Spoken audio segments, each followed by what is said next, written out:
નમસ્કાર દર્શક મિત્રો, હું છું રિપોર્ટર યાસીન બાબોર અને આપ જોઈ રહ્યા છો ફતેપુરા લાઈવ। આજના મહત્વના સમાચારની વાત કરીએ તો ભીલ સમાજ પંચ અને બંધારણની રચના કરવા માટે દાહોદ જિલ્લા આદિવાસી સમાજના આગેવાનોએ ધારાસભ્યની ઉપસ્થિતિમાં ફતેપુરા તાલુકા પંચાયત કચેરી ખાતે ફતેપુરા તાલુકા પંચાયતના પ્રમુખ અને ચૂંટાયેલા હોદ્દેદારો સાથે ચર્ચા અને વિચારણાઓ કરી। આદિવાસી સમાજમાં લગ્ન પ્રસંગોમાં થતા ખોટા અને મોટા ખર્ચાઓ ઘટાડવા માટે વિવિધ આદિવાસી સંગઠનો દ્વારા વિવિધ પ્રયાસો કરવામાં આવે છે, ત્યારે દાહોદ જિલ્લા આદિવાસી સમાજના આગેવાનોએ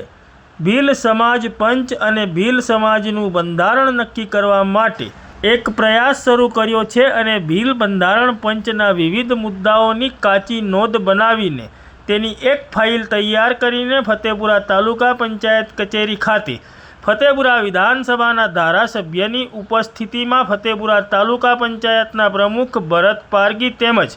ફતેપુરા તાલુકા પંચાયતના ચૂંટાયેલા સભ્યો સાથે ચર્ચાઓ અને વિચારણાઓ કરી હતી, જેમાં સૂચિત રીતે સૌપ્રથમ ફળિયા પંચ, ત્યાર પછી ગામ પંચ, ત્યાર પછી 12 ગામની પંચ, ત્યાર પછી તાલુકા પંચ અને ત્યારબાદ જિલ્લા પંચ એ રીતની પંચોની રચના કરવામાં આવશે અને આદિવાસી ભીલ સમાજના હિતને લગતા તેમજ લગ્ન પ્રસંગોમાં થતા ખોટા અને મોટા ખર્ચાઓ ઘટાડવા બાબતે વિવિધ પગલાઓ લેવામાં આવશે અને આદિવાસી ભીલ સમાજ પંચની રચના કરવામાં આવશે અને આદિવાસી ભીલ સમાજનું બંધારણ નક્કી કરવામાં આવશે। આ તમામ બાબતે ઉપસ્થિત આગેવાનો દ્વારા વિસ્તૃત સમજ આપવામાં આવી હતી।